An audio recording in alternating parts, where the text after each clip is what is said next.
All right, guys, I want to take a second and talk about 3 different things that I think could help improve your landscape and seascape drawings. Those 3 things are clouds, trees, and waves, okay? For clouds, a lot of times whenever students are drawing things in their sky, they will draw clouds like this, right? Although maybe there might be occasionally some clouds that look really fluffy like this in the sky, they're typically not so perfectly shaped.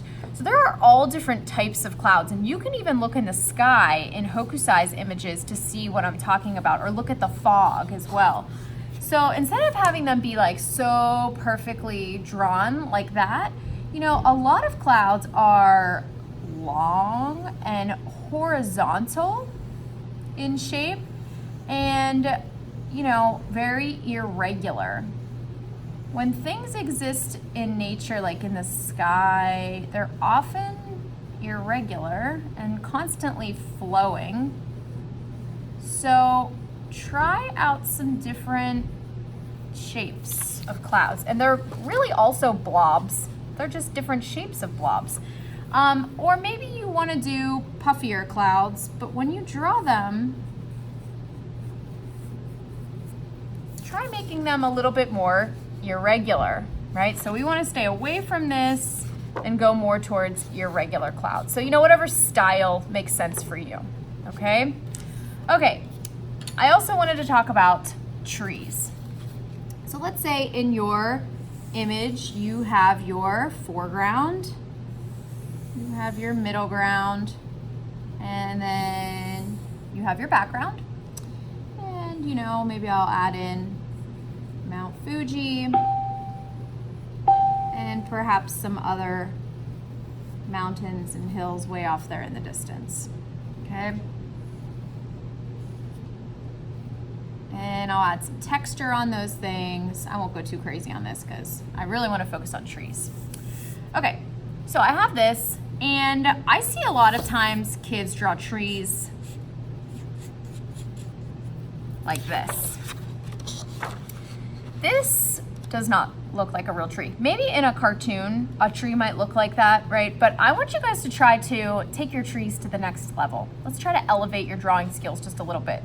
Okay, so a couple of tips. One, I would work on the trunk first.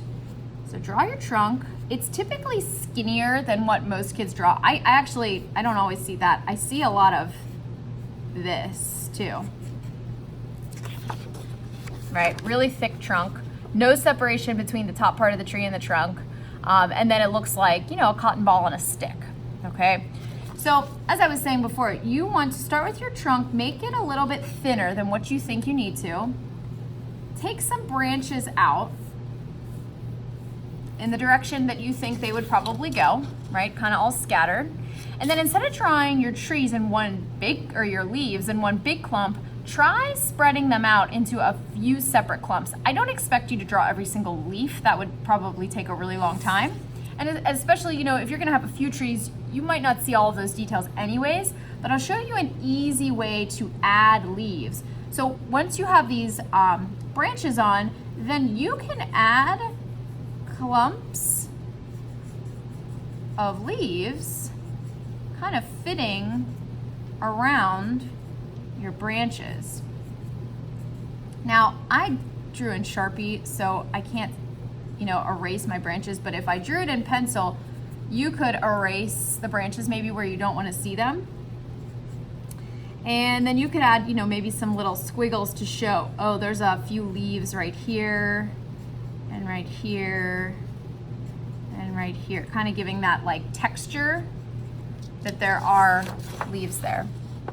Okay, now I don't know that that's the best tree I've ever drawn, but I personally feel like it's a great improvement upon this tree. Okay, now of course there are other types of trees. We have pine trees, which I see a lot drawn like this. That's not a tree, that's a cookie cutter, right? Don't want to see that. Okay, my tip for pine trees, when you guys are drawing those, I'm actually going to switch to a pencil for this. What I do first is I draw a triangle lightly, okay? gonna draw my little trunk. Typically those are a lot smaller than what people draw them as. And from here, I'm gonna use the outline of the triangle to help me create that pine tree. So I'm just gonna kind of go along the side of it. I'm gonna make the edge of my pine tree. I'll do this part in Sharpie so you guys can see better.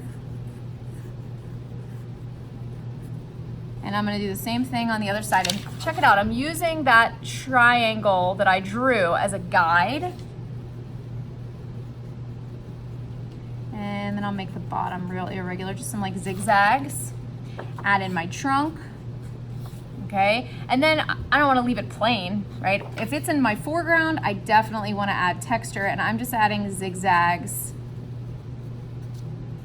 kind of showing the different layers of branches on the pine trees. Okay, so look at what we were at and look at where we're at now, right? A lot better, okay?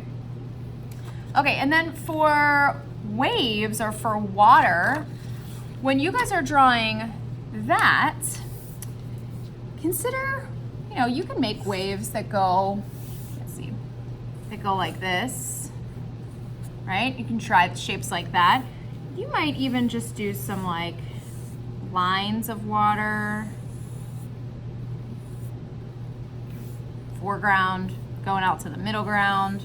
This landscape doesn't really make any sense because I'm just sketching for you guys to show you some different things. So let's say we have a bunch of water. When you're drawing lines in your water, they're typically going to go along horizontally for the most part, right?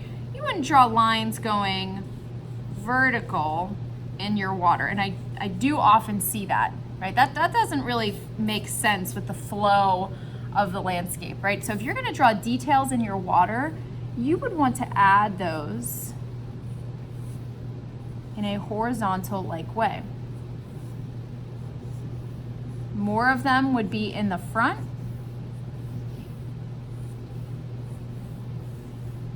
As you go towards the background, you know, middle ground, background, you would have fewer of them and they would be smaller.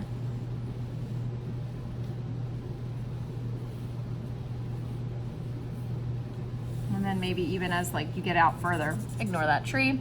As you get out further, maybe, you know, maybe you wouldn't have any, or they would just be really small.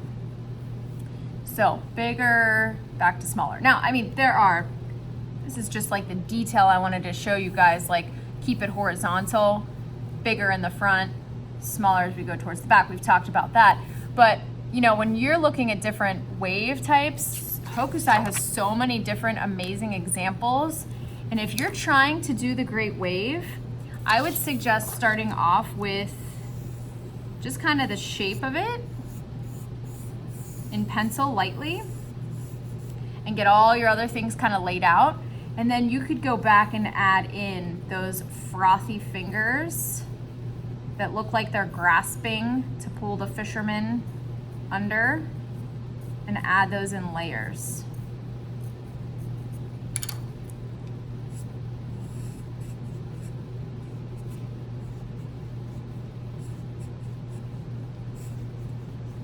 And then, you know, if you want to add your own personal touch to it, something extra, feel free to do that.